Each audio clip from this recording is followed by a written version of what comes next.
Sri Ajay Kumar, very briefly. Thank you, Speaker, Chairman sir, for letting me speak. पहले तो आपसे यहाँ से बोलने की अनुमति लेना चाहता हूँ सर। मुझे इस जनरल बजट के बारे में कुछ कमेंट्स वित्त मंत्री महोदय के सामने पेश करना चाहता हूँ। एक तो सर आपने कहा कि 3.5 लाख करोड़ की जो डेफिसिट होगी सर, अगर हम लोग फूड कॉर्पोरेशन ऑफ इंडिया का अगर लॉस देखेंगे सर, अगर लॉस टू पोस्ट स्टोरेज 20%, तो 2 लाख करोड़ तो फूड कॉर्पोरेशन ऑफ इंडिया से बच जाता है सर। तो हमारा यही कहना है कि इस बजट में सरकार ने कोई ध्यान नहीं दिया है किस तरह से हम लोग को सरकार का खर्चा रोकने के लिए। और एक अजीब प्रपोजल है, जैसे कि सर एसयूवी में आपने तो एक्साइज बढ़ा दिया, बहुत अच्छी बात है, लेकिन आपने टैक्सी एसयूवी टैक्सीज का एक्साइज वहीं रख दिया है, लेकिन एसयूवी टैक्सीज भी अमीर लोग इस्तेमाल करते हैं सर। तो मुझे समझ में नहीं आता है कि एसयूवी टैक्सीज जो है आपने उस पर एक्साइज निकाल दिया। दूसरा उदाहरण सर मार्बल है, मार्बल जैसा है, मार्बल को आपने 30 रुपये से 60 रुपये कर दिया।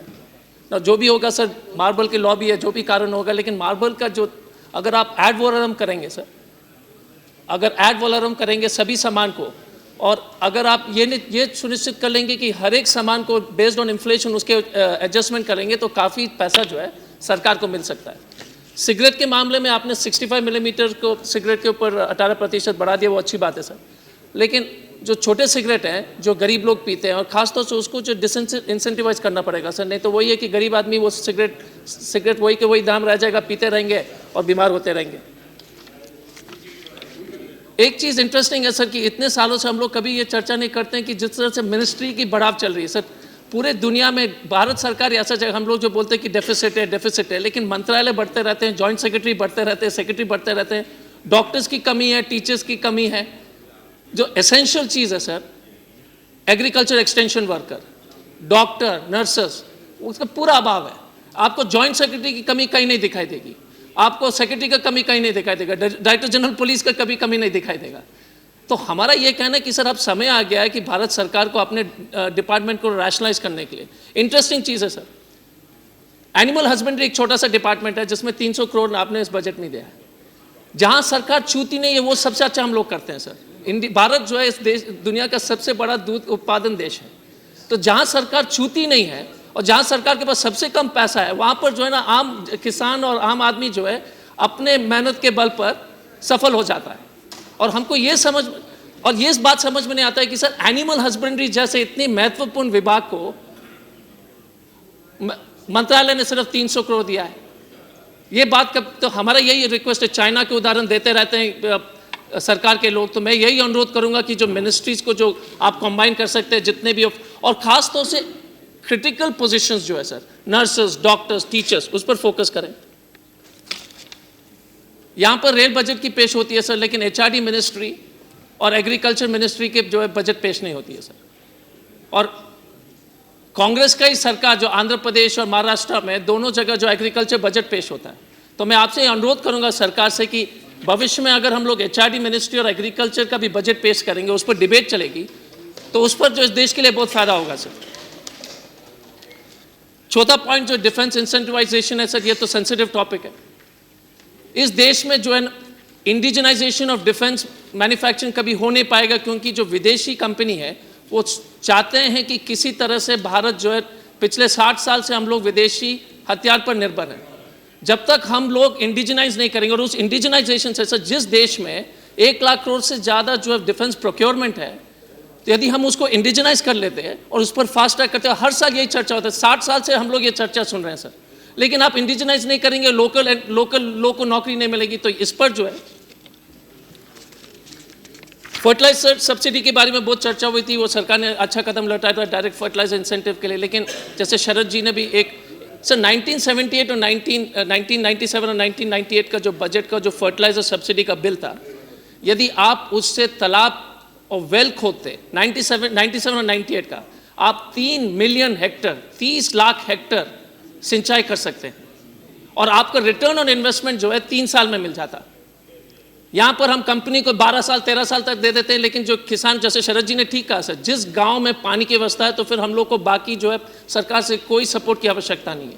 बट इस पर हमने कभी नहीं देखा, हर बजट में माइनर इरिगेशन, स्मॉल इरिगेशन को नज़रअंदाज किया जाता है। हम लोग मजबूर कर रहे हैं किसान को कि सर सरकार के ऊपर निर्भर होने के लिए, और ये बहुत ही खतरनाक है। जहाँ तक टैक्स कंप्लायंस और प्रॉब्लम्स एंड रिफॉर्म्स, तो सर हास्पद स्थिति इसलिए है कि सर वित्त मंत्री महोदय ने कहा कि 40,000 लोग जो है 1 लाख से ऊपर 1 करोड़ से ऊपर कमाते हैं। यदि आप अगर गुड़गांव के फार्म हाउस जाएंगे, लुटियंस दिल्ली में जाएंगे, तो वैसे ही आपको 40,000 मिल जाएगा सर। तो इसका मतलब स्पष्ट है कि इनकम टैक्स डिपार्टमेंट का जो कंप्लायंस है बहुत ही अफसोसजनक है। सर अब आपको 3-4 मिनट लूंगा सर, मैं खत्म कर रहा हूँ। जहाँ तक एग्रीकल्चर की बात है सर, और ये बात जो है, क्योंकि यहाँ पर बहुत सारे माननीय सांसद महोदय किसान परिवार से आते हैं, और हमारा सिर्फ एक ही क्वालिफिकेशन है, हमारे दादाजी एक अनपढ़ अंगूठा छाप बटाईदार किसान थे सर। और हमारा यहाँ आना एक ही कारण था, क्योंकि हमारे फादर को, पिताजी को एक सरकारी नौकरी मिल गई। तो हम सिर्फ एक ध्यान आपको आकृष्ट करना चाहेंगे कि यहाँ पर हर वक्त FDI, रिटेल, इंश्योरेंस पर चर्चा करते हैं। हम लोग कभी नहीं चर्चा करते जिस तरह से डिटेल में इरिगेशन के बारे में। और आपसे अनुरोध है, पहले भी हमने कहा था कि एग्रीकल्चर प्राइस मार्केटिंग कमेटी का एबॉलिशिंग, ये सब अनिवार्य कदम है। जहाँ तक आदिवासी क्षेत्र, क्योंकि मैं झारखंड से आता हूँ, एक हक कमेटी का रिपोर्ट था सर। हक कमेटी का रिपोर्ट के मुताबिक 27 करोड़ आदिवासी के लोग, 27 करोड़ आदिवासी परिवार के लोग माइनर फॉरेस्ट प्रोडक्ट पर निर्भर है। लेकिन इस देश में सर अभी तक हमने माइनर फॉरेस्ट प्रोडक्ट के मिनिमम सपोर्ट प्राइस के बारे में कोई चर्चा नहीं की। उसके अलावा जब सरकार ने किया, और इस रिपोर्ट के मुताबिक सिर्फ हम लोग को सिर्फ 4,000 से या 5,000 करोड़ चाहिए सर। सिर्फ 27 करोड़ परिवार को देखने के लिए हमको सिर्फ 4,000 और 5,000 करोड़ के बीच में हमको बजटरी सपोर्ट चाहिए। लेकिन सरकार ने क्या किया सर, पूरे 12th 5-year प्लान में 2,000 करोड़ दिया। इसका मतलब 4,000 करोड़। एक तरफ 27 करोड़ आदिवासी जनता आपके लिए कुछ नहीं है, आपको 4,000-5,000 करोड़ आपके लिए मिलने के लिए आवश्यकता नहीं है, लेकिन गाड़ी को सब्सिडाइज करने के लिए हमारे पास 60-70,000 करोड़ है। तो मेरा आपसे यही अनुरोध होगा कि माइनर फॉरेस्ट प्रोडक्ट्स पर वित्त मंत्री महोदय से सर इस पर ध्यान दिया जाए, क्योंकि 27 करोड़ आदिवासी लोग की फ्यूचर इस पर निर्भर है।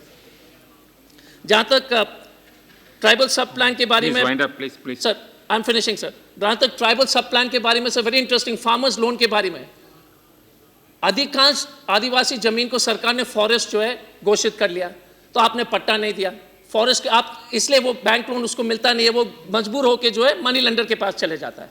तो यदि आप लोग को सर आदिवासी लोग के सचमुच में हित में काम करना है, तो पहले मनी लेंडर लोन माफ कर दीजिए, क्योंकि वो तो बैंक लोन कभी जिंदगी में लिया ही नहीं है। क्योंकि वो तो आपने तो उनके जो पारंपरिक जमीन था, आपने तो उसको फॉरेस्ट डिक्लेयर करके उसको इलीगल ठहरा दिया है, और हर जगह झारखंड में यही स्थिति है। तो मैं यही अनुरोध करूंगा कि सर हाई टाइम कि हम लोग ये बात समझ लें कि कोई भी आदिवासी के पास बैंक लोन इसलिए नहीं है क्योंकि उसकी जमीन जो है आप उसको एनक्रोच करके डिक्लेयर कर दिया बाय फॉरेस्ट एक्ट।